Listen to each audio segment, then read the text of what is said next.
성경 말씀은 마가복음 3장 31절에서 35절, 마태복음 12장 46절에서 50절, 누가복음 8장 19절에서 21절. 제목은 예수님의 신정한 가족입니다.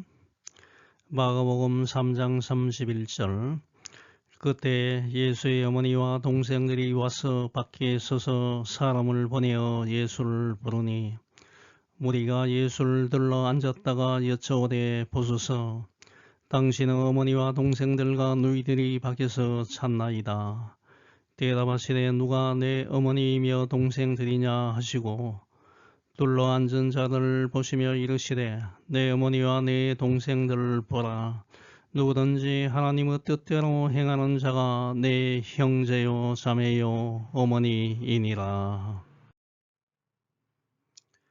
가족 간의 유대감은 어떤 관계보다는 강하다는 것을 표현하는 피는 물보다 진하다, blood is thicker than water 이라는 속담이 있습니다. 이 세상의 어떤 관계도 피로 맺어진 혈육 간의 관계보다 더 강하지 않다는 것입니다. 법적으로도 가족 간의 유대감을 인정하는 규정도 있습니다.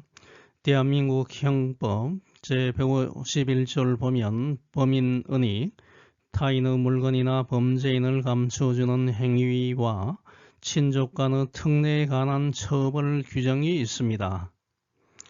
제151조 1항은 벌금 이상의 형에 해당하는 죄를 범한 자를 은닉 또는 도피하게 한 자는 3년 이하의 징역 또는 500만원 이하의 벌금에 처한다고 되어 있지만 제2항에서는 친족 또는 동거의 가족이 본인을 위하여 전항의 죄를 범한 때에는 처벌하지 않는다라고 규정하고 있습니다.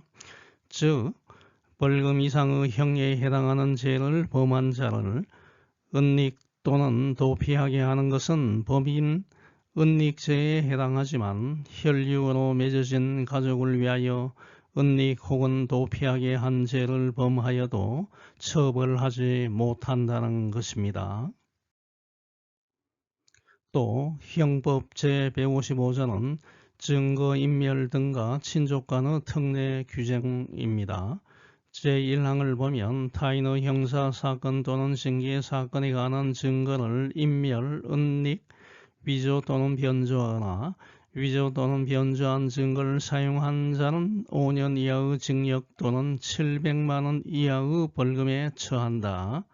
제2항은 타인의 형사사건 또는 징계사건에 관한 증인을 은닉 또는 도피하게 한 자도 제1항의 형과 같다.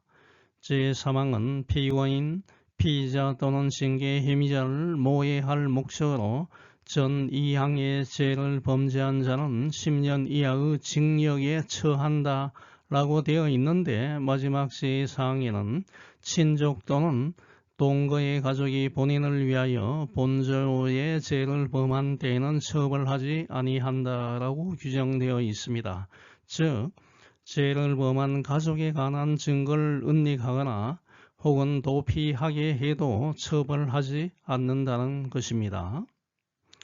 혈육으로 맺어진 가족을 위하여 숨기거나 혹은 도망가게 해도 어떻게 그 사람을 처벌할 수 있겠느냐 하는 것입니다. 그만큼 혈육으로 맺어진 가족관계는 지나고 뗄 수 없다는 것을 법적으로 인정하고 있습니다.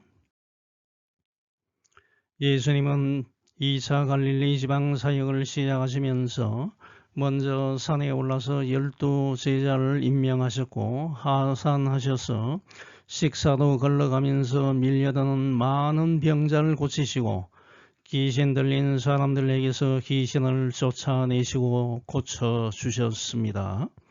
이렇게 바쁜 예수님의 사역 현장에 예수님을 모함하고 예수님이 귀신 들렸다, 예수님이 미쳤다, 귀신의 왕인 바알세불의 힘을 빌려서 귀신을 쫓아내고 있다고 공격하는 예루살렘에서 파견되어 온 서기관들이 있었고 예수님 육신의 가족인 어머니 마리아와 동생들은 예수님이 미쳤다는 소문을 듣고 찾아왔습니다. 이때 예수님께서는 많은 사람들에게 둘러싸여서 천국 복음의 말씀을 전하고 계셨습니다. 예수님의 모친과 동생들이 찾아왔다는 이야기가 예수님이 계신 집안으로 점점 전달되었고 마침내 많은 사람들이 예수님께 이야기했습니다. 당신의 모친과 동생들과 누이들이 밖에서 찾고 있습니다. 이때 예수님은 대답하셨습니다. 누가 내 어머니이고 내 동생들이냐?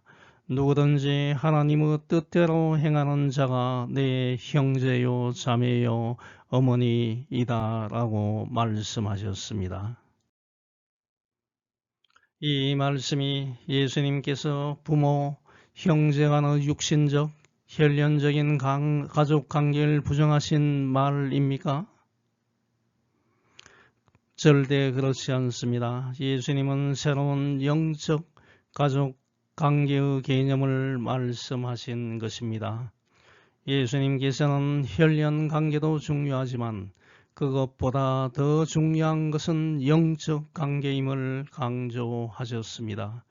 만일 어떤 사람들이 서로 혈연 관계에 있지만 인생에서 추구하는 가치관이나 목적이 다르면 같이 살아가기는 쉽지 않습니다.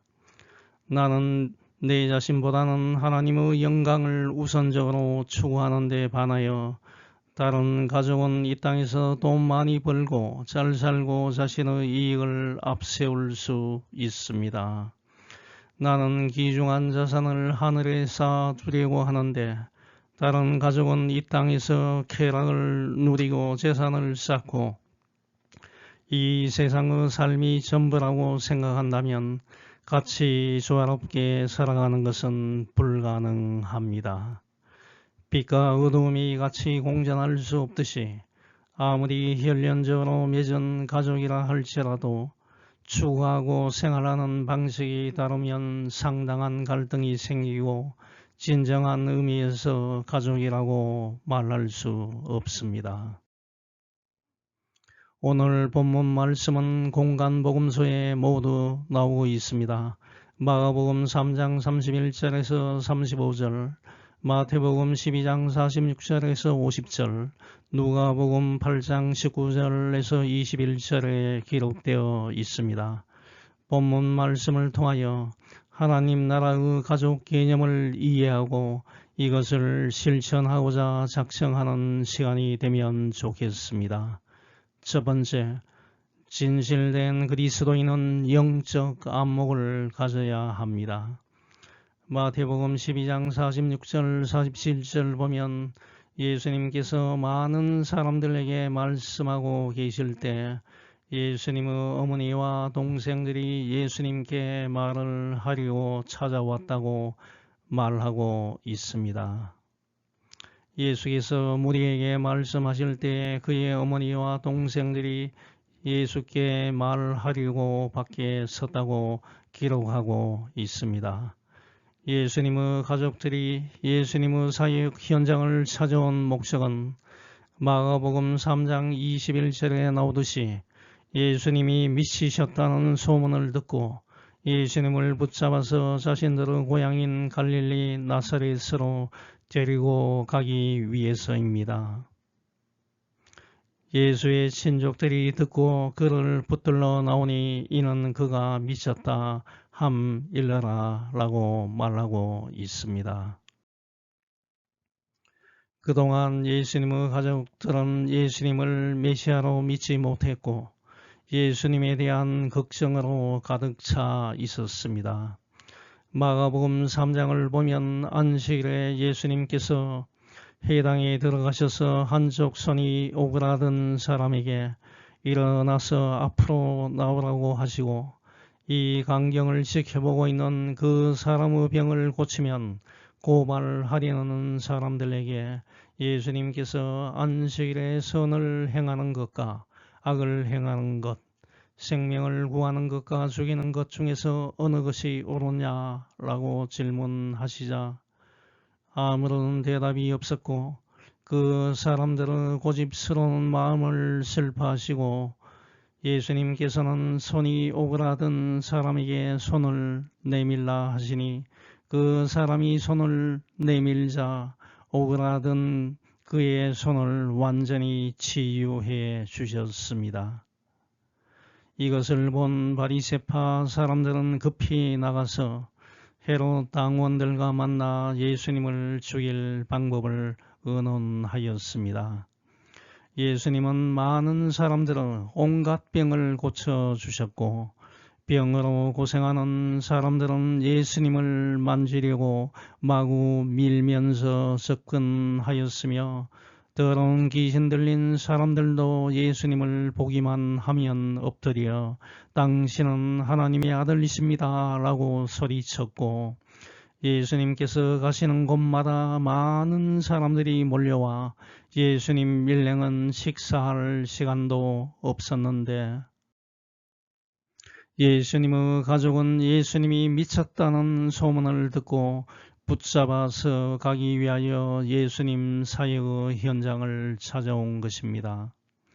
예수님의 어머니인 마리아와 동생들은 분명히 예수님과 육신적인 혈연 관계를 가진 사람들입니다. 마리아는 예수님을 성령으로 잉태하여 낳은 육신의 어머니입니다. 마태복음 1장 25절 보면 마리아는 꿈에 나타난 천사 가브리엘의 지시를 받고 예수님을 성령으로 잉태하여 낳은 육신의 어머니입니다. 예수님을 낳은 후에 마리아는 남편인 요셉과 정상적인 결혼 생활을 통하여 예수님의 동생들을 낳았습니다. 마가복음 6장 3절과 마태복음 13장 55절에 그 동생들의 이름이 나옵니다. 야고보, 요셉, 유다, 시몬입니다. 마리아와 예수님의 동생들은 혈연 관계에 있습니다. 이 사실로 볼 때 가톨릭에서 주장하는 마리아가 평생 처녀로 지냈으며 동생이 없다는 주장은 전혀 근거가 없습니다. 어머니인 마리아와 예수님의 동생들은 예수님을 육신적으로만 알았지 예수님의 사역은 전혀 이해하지 못했고 왜 예수님께서 병자를 고치고 힘든 일을 하시는지를 전혀 알지 못했습니다. 예수님과의 육신적인 관계는 잘 알고 있었지만 영적인 일은 전혀 알지 못했습니다. 예수님 안에 감추인 신성, 즉 예수님의 본질적인 부분은 볼 수 없었기 때문에 예수님께서 행하시는 사역을 정신이 나간 미친 것이라고 생각했습니다. 특히 누가복음 1장 26절에서 38절 보면 마리아는 예수님을 잉태하는 가정에서 천사 가브리엘과 만나서 이야기하는 놀라운 특별한 경험과 지시를 받았고 갈릴리 가나 혼인잔치에서는 예수님께서 물로 포도주를 만드는 놀라운 능력을 보았으나 예수님의 사역에 대해서 전혀 이해하지 못했습니다. 예수님의 동생들은 어머니 마리아로부터 예수님의 신비스러운 출생 비밀 이야기를 들었고 예수님께서 각종 병든 자를 깨끗하게 치유하시는 것을 많이 보았음에도 불구하고 예수님을 불신하였고 구세주로 믿지 않았고 단지 유대 종교 지도자들과 논쟁을 하고 배척받는 위험을 감지했을 뿐입니다.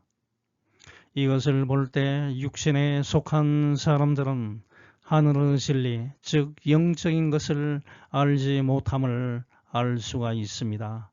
한두 번의 신비한 체험을 했다 할지라도 그것이 믿음을 바로 서게 하는 원천적인 능력이 될 수가 없습니다. 매일매일 성령의 충만함을 위해 간구하고 자신을 살피지 않는다면 영적인 것을 알지 못하게 됩니다. 로마서 8장 5절에서 8절. 육신을 따라 사는 사람은 육신의 일을 생각하지만 성령님을 따라 사는 사람은 성령님의 일을 생각합니다. 육적인 생각은 죽음을 뜻하고 영적인 생각은 생명과 평안을 뜻합니다. 육적인 사람은 하나님의 법에 복종하지도 않고 또 복종할 수도 없기 때문에 하나님과 원수가 되고 맙니다.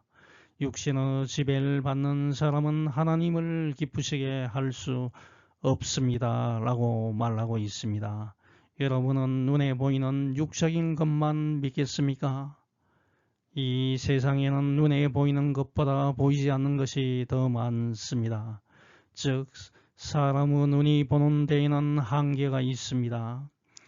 전자기파의 경우에는 파장이 400에서 700나노미터인 전자기파만을 볼 수 있고 그 이외의 자외선이나 가시광선 적외선들은 눈에 보이지 않습니다. 예수님의 어머니와 형제들은 예수님을 육신적으로만 알았지 예수님 안에 감추인 신성 곧 예수님의 본질적인 것을 알지 못하였고 주위에 많은 사람들이 말하는 나쁜 소문만 듣고 예수님을 미친 사람이라고 판단하였던 것입니다. 육적인 형제가 영적인 형제가 아니고 육적인 친구가 영적인 친구가 아닌 것입니다. 혈연으로 맺어진 가족 사이의 신앙이 다르면 가족 간의 갈등과 마찰이 일어날 수밖에 없습니다. 예수님도 이런 갈등을 겪었습니다. 이러한 경우에 신앙으로 인내하면서 슬기롭게 갈등을 극복해 나가야 합니다. 그러므로 진실한 그리스도인이 되기 위해서는 영적인 안목, 즉 영안을 넓히는 데 힘을 써야 하겠습니다. 두 번째, 진정한 한 가족은 인생의 궁극적인 목표가 서로 일치해야 합니다. 마가복음 3장 33절 보면 예수님께서 어머니와 동생들이 찾는다는 이야기를 전해 듣고 누가 내 어머니이며 동생들이냐 라고 질문하셨습니다. 예수님의 이 말씀을 오해하면 안 됩니다. 예수님께서 이렇게 질문하신 것은 예수님께서 어머니와 동생들과의 육신적인 관계, 혈연 관계를 부인하신 것이 아니고 하나님을 아버지로 모시는 사람들로 구성된 새로운 영적 가족 관계에 대해 말씀하신 것입니다. 물론 이 세상에는 자신이 사회적으로 높은 지위에 올라가면 자신의 비천한 출신 성분을 감추고 부모를 멀리하고 형제를 외면하는 사람들도 간혹 있습니다만 예수님께서 질문하신 의도는 혈연적인 관계보다는 영적인 관계의 중요성을 알려주시기 위하여 하신 말씀입니다. 인생의 궁극적인 목표가 다른 사람은 결국은 소속도 다른 사람입니다. 하지만 인생의 궁극적인 목표가 같으면 소속도와 같은 사람이 되며 이 세상에서 제일 가까운 관계가 됩니다. 인생의 목표가 다른 사람들은 비록 혈연 관계로 맺어졌다고 해도 소속이 다른 것입니다. 사도행전 2장을 보면 하나님께서 시내산에서 모세에게 율법을 주신 것을 기념하고 축하하는 절기인 오순절에 성령을 받은 사람들로부터 설립된 초대 예루살렘 교회의 믿는 사람들은 다 함께 지내며 모든 것을 나누어 쓰고 재산과 물건을 팔아 각자의 필요에 따라 나누어 주었습니다. 사도행전 4장 32절과 35절 보면 믿는 사람들은 모두 한마음 한뜻이 되어 아무도 자기 재산을 제 것이라 하지 않고 모든 것을 서로 나누었었고 그들 중에는 생활이 어려운 사람이 아무도 없었다고 말하고 있습니다. 왜냐하면 땅이나 집을 가진 사람들이 모두 팔아 그 돈을 사도들에게 가져와 각 사람의 필요에 따라 나누어 주었기 때문입니다.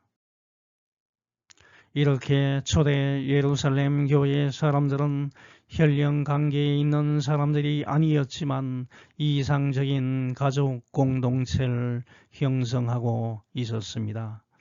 자신의 재산을 서로 나누는 것은 혈연적인 관계에서도 힘든 일이지만 초대교회 그리스도인들은 이것을 실행했습니다.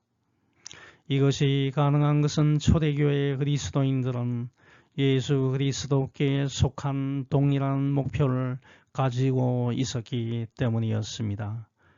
예수님의 사역을 이해하지 못하고 의문을 제기하는 사람들은 결코 예수님의 가족이 되지 못합니다.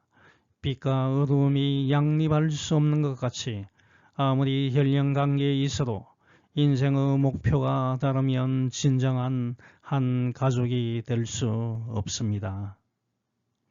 여러분 가족들은 모두 같은 인생의 궁극적인 목표인 나를 이 땅에 보내주신 하나님의 영광을 위한 삶을 살겠다는 목표를 갖고 진정한 한 가족을 이루면서 사시기를 소망합니다. 마지막 세 번째, 예수님의 참된 가족이 되는 것은 예수님을 믿고 그의 제자가 되는 것입니다. 마가복음 3장 35절 보면 예수님은 누가 자신의 진정한 가족인지를 말씀하셨습니다. 누구든지 하나님의 뜻대로 행하는 자가 내 형제요 자매요 어머니라고 말씀하셨습니다. 병행 구절인 누가복음 8장 21절에서는 하나님의 말씀을 듣고 행하는 사람들이 내 어머니와 내 동생들이라고 기록하고 있고, 또 마태복음 12장 50절에서는 누구든지 하늘에 계신 내 아버지의 뜻대로 하는 자가 내 형제요 자매요 어머니라고 기록하고 있습니다. 이 말씀은 예수님께서 자신의 모친과 동생들, 많은 사람들 앞에서 모욕감을 주기 위해서 하신 말씀이 아닙니다. 하나님의 말씀을 듣고 행하는 사람들이 얼마나 귀한 사람들인지를 강조하신 것입니다. 즉 하나님의 말씀을 듣고 행하는 사람들이 자신의 형제와 자매이며 어머니라고 말씀하신 것은 이 세상에서 가장 중요한 혈육관계보다 더욱 중요한 것은 하나님의 말씀을 듣고 준행하는 것이라는 것입니다. 예수님의 진정한 가족이 되고자 하는 사람에게는 차별이 없습니다. 남자이든 여자이든 차별이 없습니다. 빈부의 차이도 없습니다. 나이가 많든 적든 차별이 없습니다. 학식이 많든 적든 권력이 있든 없든 건강한 사람이든 병든 사람이든 아무런 차별이 없고 하나님의 말씀을 듣고 하나님의 뜻대로 행하는 사람들은 누구든지 예수님의 가족이 될 수 있습니다. 이것이 천국에 들어가는 유일한 조건입니다. 마태복음 7장 21절 나를 주여 주여 하는 자마다 다 천국에 들어갈 것이 아니요 다만 하늘에 계신 내 아버지의 뜻대로 행하는 자라야 들어간다고 말씀하고 있습니다. 그럼 하나님의 뜻대로 행한다는 것은 무엇을 의미합니까? 하나님은 죄에 빠져 죽을 수밖에 없는 인간을 살리시기 위하여 독생자 예수님을 이 땅에 보내시어 누구든지 예수님을 믿으면 죽지 않고 영생을 얻게 하셨습니다. 하나님 뜻대로 행한다는 것은 하나님께서 보내신 예수님을 믿고 영접하는 것입니다. 요한복음 1장 12절 13절 영접하는 자 곧 그 이름을 믿는 자들에게는 하나님의 자녀가 되는 권세를 주셨으니 이는 혈통으로나 육정으로나 사람의 뜻으로 나지 아니하고 오직 하나님께로부터 난 자들이라고 말하고 있습니다. 또 갈라디아서 3장 26절 너희가 다 믿음으로 말미암아 그리스도 예수 안에서 하나님의 아들이 되었다고 말하고 있습니다. 교회는 예수님을 믿어서 하나님의 자녀가 된 사람들의 모임입니다. 초창기 초대교회가 서로 협력하고 발전할 수 있었던 것은 출신 성분이 다르고 직업이 다르고 배움의 깊이와 생활 방식이 서로 달랐지만 구성원들이 예수 그리스도를 믿는 믿음 안에서 한 가족이 되었기 때문에 가능한 것이었습니다. 예수 그리스도에 대한 믿음이 없이 한 가족이 되었다는 것은 모래 위에 쌓은 성과 같습니다. 서로 간에 내분이 생기고 서로 편을 갈라서 싸우고 쪼개져서 온전한 사귐은 불가능하고 얼마의 시간이 지나지 않아서 곧 무너지고 맙니다. 이 말씀을 듣는 모든 분들은 예수님을 나의 구세주로 믿음으로써 하나님의 진정한 가족이 되는 기쁨을 만끽하시길 소망합니다. 이제 결론을 맺습니다. 예수님의 진정한 가족은 혈연 관계나 인간적인 방법으로 형성되는 관계가 아닙니다. 오직 하나님의 뜻을 따라 사는 사람들로 구성되는 새로운 공동체임을 알게 되었습니다. 지금 내가 하나님의 뜻을 준행하면서 살고 있는 사람인지, 하나님과 이웃을 내 몸과 같이 사랑하는 생활을 하고 있는 사람인지, 사람들로부터 칭찬받는 영광의 자리뿐만 아니라 외롭고 힘들고 고통스럽고 희생과 손해볼 각오를 가지고 예수님의 십자가의 길을 쫓아가는 사람인지를 점검하고 진정한 예수님의 가족이 되고자 힘쓰는 한 주간이 되시길 축원합니다. 아멘. 다 같이 기도하겠습니다. 하늘에 계신 하나님, 하나님 나라의 가족은 혈육관계나 인간적인 방법으로 형성되는 관계가 아니고 오직 하나님의 뜻을 따라 사는 사람들로 구성되는 새로운 공동체임을 알게 되었습니다. 내 자신의 뜻, 내 중심적인 생활을 버리고 하나님의 뜻, 하나님의 중심적인 생활을 할 수 있게 도와주십시오. 나의 삶이 겉과 속이 일치하며 예수님께서 말씀해 주신 삶을 살고자 애쓰며 예수님께서 나의 구세주가 되시며 항상 나와 동행해 주심을 믿으면서 진정한 예수님의 가족이 되게 해 주시옵소서. 예수님의 이름으로 기도합니다. 아멘.